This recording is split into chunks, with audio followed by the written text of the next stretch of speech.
What's up, guys, and welcome to the playoff preview of the first round matchup between the Boston Bruins and the Washington Capitals. Boston and Washington was a close matchup in the regular season, and as we can see here out in the East, Washington finished second with 77 points, and Boston right behind them with 73. So this series is one that could really go either way. And here from NBC Sports, we can see that Washington and Boston head to head in the regular season, it was pretty close. It was 2-2. So for the Bruins, so that meant that Washington won 4 and Boston won 4. So as even as it can be, and we can't really look at that last game because that was pretty much the Providence Bruins against the Washington Capitals. So just looking at some of the advanced stats and the seasons that Boston has the edge on most of them in terms of shot attempts, shots on net, and the goal difference during this season series. And scoring chances were pretty even. So all in all, it was a pretty close matchup. Boston maybe having a slight edge. And as they highlight here, the Capitals' power play against the Bruins' penalty kill is potentially a key matchup here. So yeah, just to keep looking here, we see that Washington finished third in the league on power play percentage to look at that matchup. And Boston finished ninth, whereas on the penalty kill, we saw that Boston was second, so an elite penalty kill there, and Washington was fifth. So just adding up those numbers, we can see that they're both teams that benefit quite a bit from special teams. 108.8 special team numbers for the Washington Capitals, and 107.9 for the Boston Bruins. So two really good special teams there in the Boston Bruins and the Washington Capitals. It'll be interesting to see how that Washington Capitals power play of Ovechkin, Kuznetsov, Backstrom, Carlson matches up against the Boston Bruins penalty kill featuring McAvoy, Bergeron, and Marchand. So just to go a bit deeper, let's check out the Boston Bruins lineup. So just sorting by points, we see that Brad Marchand was their main principal producer for this year on 1.3 points per game, 69 points in 53 games. That's just a fantastic performance from him. Of course, he plays both ends of the ice, which is ever so valuable. And prorated to an 82 game schedule, that's actually a 107-point season. So simply fantastic for him. David Pastrnak with 48 in 48 as well. A point a game season for him. Of course, for his standards, he might be a bit disappointed by that, but of course he battled injuries and all things considered, still very, very effective in the time he played. And Patrice Bergeron, well, don't need to talk about him. He's a two-way forward, a fantastic two-way forward, perennial Selke candidate and playoff performer. Then David Krejci, so 44 points in 51 games is honestly a very solid performance, and it's one that really grew near the end of the season. That's a 71-point pace over an 82-game schedule. So we saw that early in the season, Boston had trouble with their depth scoring, and they were pretty much a one-line offensive team. But with the emergence of Taylor Hall at the trade deadline, that secondary scoring started really coming.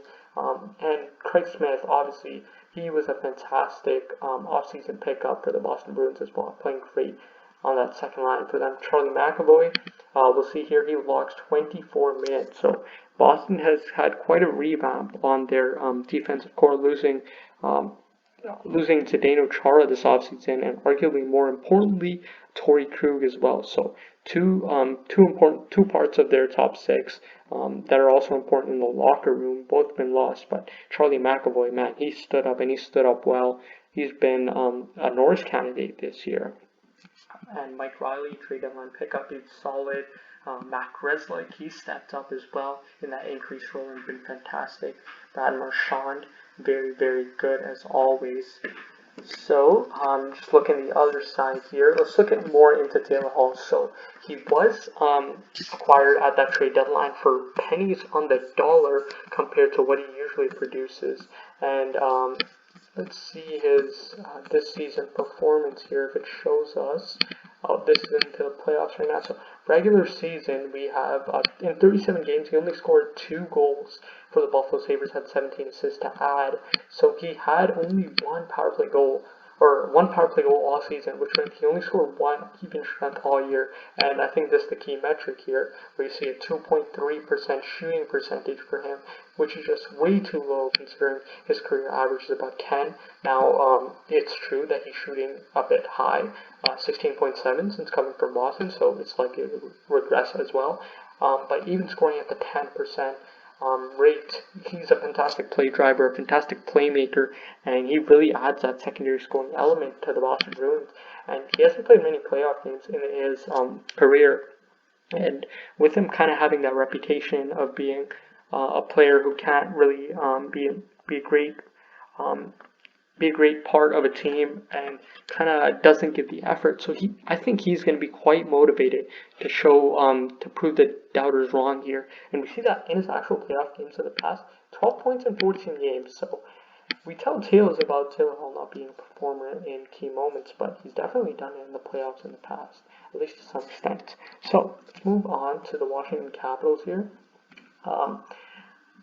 Nicholas Backstrom near the top with 0.96 points per game, 53 points for him.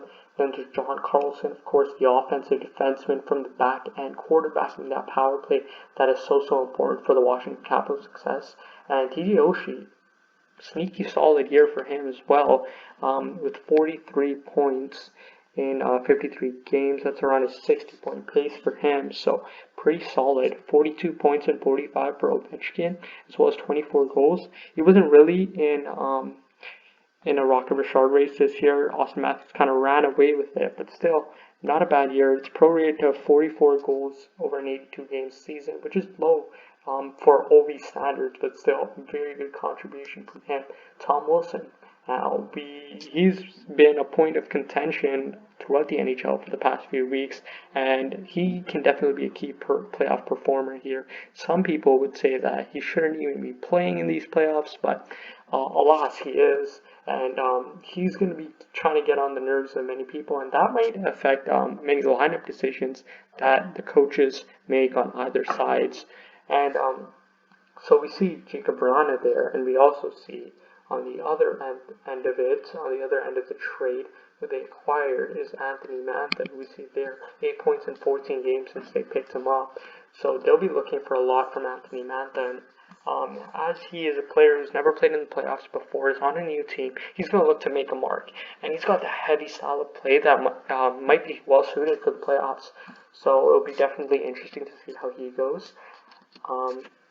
And another key player that I want to look at is Daniel Sprong. So it's been interesting to see how his year has gone. 13 goals over 42 games, so scoring at around a 25 goal pace over a full season, which is pretty solid. Of course, he had a similar year just a couple years ago, and then just fell off last year. So a big bounce back year for Daniel Sprong, and he's going to be hoping he can carry it into the playoffs. Of course, it's his first playoff run as well. So all the players who had these first playoff runs, they're going to have a point to prove. Just to look at the advanced analytics here, we see that Boston and Washington are both fantastic teams, 4th and 6th in the league, ranked on the power rankings. According to Money Puck, we see that Boston relies a bit more on shooting percentage versus save percentage, and Boston is the opposite way. So they both have around the same PDOs, which is the save percentage plus shooting percentage of 101 for both of them.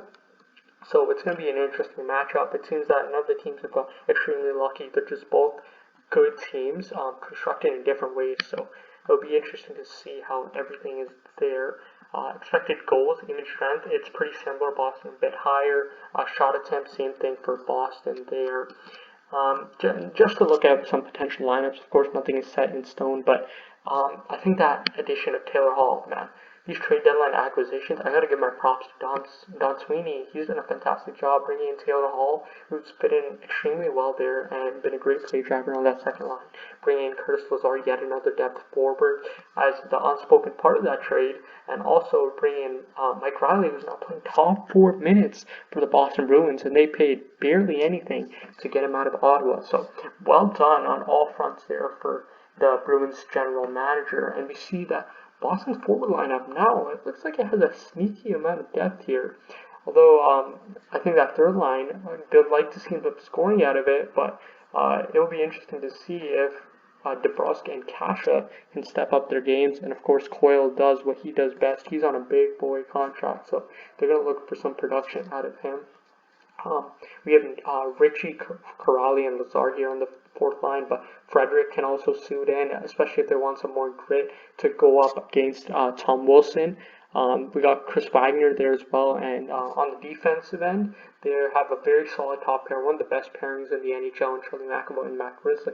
Both have played increased roles this year and have stepped up very well. Carlo and Riley is a solid second pairing as well. Carlo, a great shutdown guy, and Riley can move the puck pretty well as well. And then Miller and Lauzon, they're not going to be getting many minutes, but in the sheltered minutes they do not too poorly. So, and the goaltending, man, Jeremy Swayman has played well, and that's a bit of a story of these last few games where he's kind of pushed himself into contention, especially for next year, where he's going to be one of the Bruins' two goalies next year. And even this year, it seems like he might have displaced Jaroslav Halak. So it'd be interesting to see. Tuukka Rask is obviously the clear-cut starter. He's done great over the past decade for the Boston Bruins, been their starter. And but in the case that he does go down, would they give it to Swayman, the young kid, or would they give it to the experienced Jaro Halak, who hasn't done that in his own right? And we see even more players who are like capable of coming in. I know Carson Coleman can come in, Jared Tenorti, Connor Clifton, Jack Stanika. So a lot of decent players on the Boston Bruins depth, and of course that forward core pretty solid as well. To look at the Washington Capitals now, they got that amazing first line of Wilson, Backstrom, and Ovechkin. Pretty much every element you want there. You got the grit, you got the passing finesse, and you got the hard shot. Hard shot is an understatement for Ovechkin, one of the best goal scorers, or the best goal scorer in history, at least in my opinion. Then on the second line, they've got Mantle, Eller, and Oshie, another similar balanced line. Third line, they got Sherry, Kuznetsov, Sprong, and then Hathaway, Dowd, Hagelin. So I don't think that fourth line, it's probably just an energy line for the most part. Whereas that third line, it'll be interesting to see how they perform. I think that could be a very important part of the Washington Capitals. Just like the performance of the Boston Bruins hinges on their second line, the performance of the Washington Capitals may be hinging on the third line. In the 2018 playoff run, Kuznetsov was the playoff MVP, and he was so good for Washington. So if they want to make another deep run, he's going to need to pick it up, put all his off-ice stuff away, and really start performing to the capacity he can.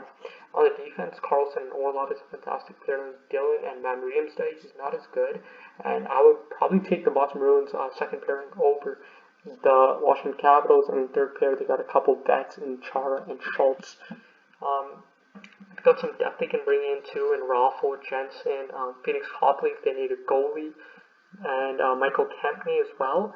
And in goalies, by the way, they might need one because they're going in with two rookies. So Vitek Vanacek, who's had an up and down year for the Washington Capitals, it will be very interesting to see how he goes. And Ilya Samsonov as well, who likewise has had an up and down year. So much of the Washington Capitals' success relies on their goalies, as it does for every other team in the league. And yeah, it'll be interesting to see how they go. So now that I think we pretty much wrapped it up here, so just to conclude, I would say that my prediction is the Boston Bruins to win this series. And I really think that their depth scoring, they're kind of built for the playoffs for me. And I think their defense is a lot better than the Washington Capitals. And honestly, it could be a series that go either way. But for me, I'm saying Bruins in 6 for this round 1. So that's pretty much going to wrap up the video. Let me know your guys' predictions for this series in the comments section down below. If you have any suggestions for videos, let them know as well. And please like the video if you liked it. If you did not like it, leave a dislike and tell me why. Alright, so thanks for watching, guys. See you next time.